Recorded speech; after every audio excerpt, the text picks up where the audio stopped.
မင်္ဂလာပါရှင်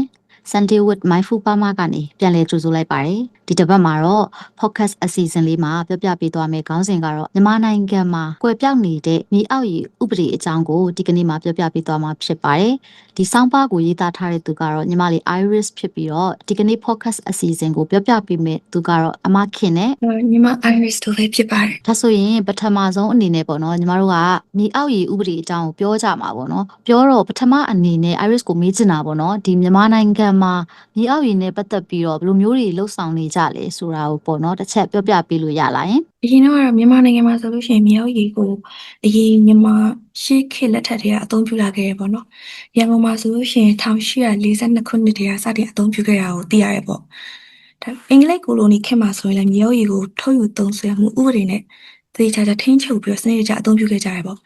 ဒါပေမဲ့1988ခုနှစ်နောက်ပိုင်းမှာဆိုရင်ဒီစနစ်တွေကအားနည်းလာပြီးတော့မြေအောက်ရေကိုနေရာတကာအလွယ်တကူထုတ်ယူသုံးစွဲတာတွေပိုပြီးတော့များလာခဲ့ပါတယ်အဲ့ဒါဆိုရင်ဒီမြေအောက်ရေကပေါ့နော်ဟိုးရင်လက်ထက်တဲကနေပြီးတော့သုံးလာကြတယ်နောက်ပြီးကြတော့ပေါ့နော်အခုဆိုရင်လည်းဒီမြေအောက်ရေကိုတော်တော်များများသုံးကြတယ်ဒီလိုမျိုးမြေအောက်ရေနဲ့ပတ်သက်ပြီးတော့အခြေအနေတွေကရောဘယ်လိုမျိုးတွေရှိလဲပေါ့နော်ပြောပြပေးအောင်နော်အခုအခြေအနေမှာဆိုရင်တော့ဒီနိုင်ငံလုံးကိုလိုမျိုးနှမ်းချုပ်နိုင်တဲ့မြေအောက်ရေဥပဒေမရှိသေးတာကြောင့်မို့လို့တူးဖော်ခွင့် license မရှိဘဲအသုံးပြုနေကြတာရှိရပေါ့နော်ဒါအပြင်ဤပညာနဲ့စောင့်ကြည့်မှုတွေမလုံလောက်မှုတွေရှိတဲ့အတွက်ကြောင့်မို့လို့ရေအရေအသွေးတွေကျဆင်းပြီးတော့အသုံးပြုဖို့မသင့်လျော်တဲ့အခြေအနေတွေပါရှိတဲ့နေရာတွေရှိလာရပေါ့နော်အဲ့ဒါဆိုရင်ဒီလိုမျိုးမြန်မာနိုင်ငံမှာဆိုရင်ဒီမြေအောက်ရေသုံးစွဲခွင့်ကိုဒီလိုင်စင်မရှိဘဲနဲ့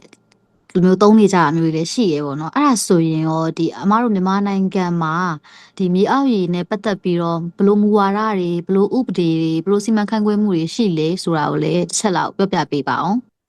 ်မြန်မာနိုင်ငံမှာဆိုရင်ရေနဲ့ပတ်သက်တဲ့ဥပဒေနဲ့မူဝါဒအနည်းငယ်တော့ရှိရပေါ့နော်ပထမဆုံးတစ်ခုကတော့ပတ်ဝန်းကျင်ထိန်းသိမ်းရေးဥပဒေကို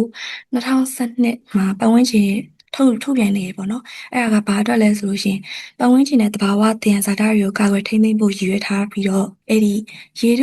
ညဉ့်ဉန်းမှုတွေကိုထိန်းချုပ်ဖို့နဲ့ရေအရင်းမြစ်တွေကိုမထိခိုက်စေဖို့အတွက်ကိုထည့်သွင်းထားတယ်ပေါ့စီမံဥပဒေဒုတိယအနေနဲ့ကဆည်မြောင်းဥပဒေဖြစ်ပြီးတော့အဲ့ဒါကစိုက်ပျိုးရေးကဏ္ဍတွေနဲ့ရေသုံးစွဲမှုကိုစနစ်တကျစီမံခန့်ခွဲဖို့ရည်ရွယ်ထားပြီးတော့ဆည်မြောင်းရေလောင်တမန်နဲ့ရေဖြန့်ဝေမှုကိုထိန်းချုပ်ပေးပါတယ်။မြေအောက်ရေစီမံခန့်ခွဲမှုဥပဒေကို2019ခုနှစ်ဒီဇင်ဘာလ20ရက်နဲ့21ရက်နေ့မှာမြန်မာအလင်းသတင်းနဲ့ကြီးမုံသတင်းတွေမှာဖော်ပြခဲ့ပါတယ်။ဒါပေမဲ့ဒီဥပဒေကယနေ့အချိန်အထိမှာတော့အတည်ပြုပြဋ္ဌာန်းခြင်းမရှိတဲ့အတွက်ကြောင့်မလို့မူကြမ်းအဆင့်မှာသာရှိရပေါ့နော်။ဒါအပြင်ရေအရင်းမြစ်စီမံခန့်ခွဲမှုမူဝါဒတွေကိုလည်းချမှတ်ထားပြီးတော့ဘတ်စုံစီမံခန့်ခွဲမှုနည်းလမ်းနဲ့ရေအရင်းမြစ်တွေကိုထိထိရောက်ရောက်အသုံးပြုနိုင်ဖို့ရည်ရွယ်ထားပါတယ်။ဒါပေမဲ့ဒီမူဝါဒတွေကစနစ်တကျဥပဒေနဲ့ပြဋ္ဌာန်းခြင်းမရှိတဲ့အတွက်ကြောင့်မလို့အကောင့်ထဲပေါ်တဲ့အခါမှာအားနည်းချက်တွေရှိတဲ့အကြောင်းကို MDPI report မှာဖော်ပြထားပါသေးတယ်။နိုင်ငံအနေနဲ့ဘတ်စုံရေစီမံခန့်ခွဲမှုနည်းပညာတွေအသုံးပြုတဲ့အခါစိုက်ပျိုးရေးရေအားလျှက်စစ်ထုတ်လုပ်မှုအိမ်သုံးရေနဲ့စက်မှုလုပ်ငန်းရေသုံးရေကိုပုံမထောက်ပံ့နိုင်ဖို့အများကြီးလိုအပ်နေကြောင်းကိုသိရပါတယ်။မဆိုရင်ပေါ့နော်ဒီမြန်မာနိုင်ငံမှာဆိုရင်ဒီလိုမျိုးဥပဒေပဲဖြစ်ဖြစ်စီမံခန့်ခွဲမှုတွေပဲဖြစ်ဖြစ်အားနည်းတယ်ပေါ့နော်အမှားမြန်မာနိုင်ငံကအဲ့ဒီအတွက်အဲ့လိုမျိုးဥပဒေစီမင်းစည်းကမ်းတွေတသက်မတ်မချထားဘူးပေါ့နော်ဒီလိုမျိုးမြေအောက်ရေအတွက်ဒီလိုမျိုးဥပဒေမရှိဘူးမြေအောက်ရေအတွက်စီမံခန့်ခွဲမှုတွေအားနည်းတယ်မူဝါဒတွေမရှိဘူးပေါ့နော်အဲ့ဒါဆိုရင်ဒီမြေအောက်ရေနဲ့ပတ်သက်ပြီးတော့ပေါ့နော်မြန်မာနိုင်ငံမှာလက်ရှိအနာဂတ်မှာဆိုရင်ရောဘယ်လိုမျိုးပြဿနာတွေကြုံတွေ့ရနိုင်လဲဒီလိုမျိုးသဘာဝပတ်ဝန်းကျင်နဲ့သက်ဆိုင်တဲ့ဒီလိုပြဿနာတွေကြုံတွေ့ရင်ရောဘာတွေလုပ်ရမလဲဆိုတာကိုလည်းပေါ့နော်ပြပေးပါအောင်ဟုတ်ကဲ့အဲ့လိုမျိုးမြန်မာနိုင်ငံမှာရေနဲ့ပတ်သက်တဲ့ဥပဒေမူဝါဒတွေမရှိပေမဲ့မရှိသလိုမျိုးမြေအောက်ရေအတွက်အဓိကသတ်မှတ်ထားတဲ့ဥပဒေမရှိတာဟာအနာဂတ်မှာဆိုလို့ရှိရင်ရေရှားပါမှုနဲ့ပတ်ဝန်းကျင်ပြဿနာတွေကိုဖြစ်ပေါ်စေနိုင်ပါတယ်။ဒါကြောင့်ရေကဏ္ဍအားလုံးကိုလွှမ်းခြုံနိုင်တဲ့ဥပဒေကိုပြည့်စုံစွာပြဋ္ဌာန်းဖို့မြေအောက်ရေအသုံးပြုတာစနစ်တကျထိန်းချုပ်နိုင်မယ်လို့ထင်ပါတယ်ဟုတ်ကဲ့ပါဒါဆိုရင်ဒီမြန်မာနိုင်ငံမှာဒီလိုမျိုးဥပဒေမူဝါဒတွေရှိပေမဲ့လေပေါ့နော်ဒီမြေအောက်ရေအတွက်ကိုတည်တံ့ထိန်းချုပ်နိုင်တဲ့ဥပဒေမရှိသေးတာလေဒီအမားတို့ဒီမြေအောက်ရေကိစ္စပဲဖြစ်ဖြစ်သဘာဝပတ်ဝန်းကျင်နဲ့ပဲဖြစ်ဖြစ်ဒီရေကိစ္စမှာဆိုလေရေညဉ့်ဉန်းတာတွေပဲဖြစ်ဖြစ်ပေါ့နော်ဒီလိုမျိုးပြဿနာတွေကတော့ဒီမြန်မာနိုင်ငံအနေထားနဲ့ဆိုရင်တော့အများကြီးကြုံရမှာ ဖြစ်တယ်ဒါကြောင့်မလို့ဒီလိုမျိုးမြေအောက်ရေအသုံးပြုမှုကိုစနစ်တကျထိန်းချုပ်နိုင်မှုကလည်းအရေးကြီးတယ်ဆိုတာကိုညီမလေးကပြပြပေးသွားတာပေါ့နော်အဲ့ဒီအတွက်လည်းကျေးဇူးတင်တယ်ဒီကနေ့ဒီ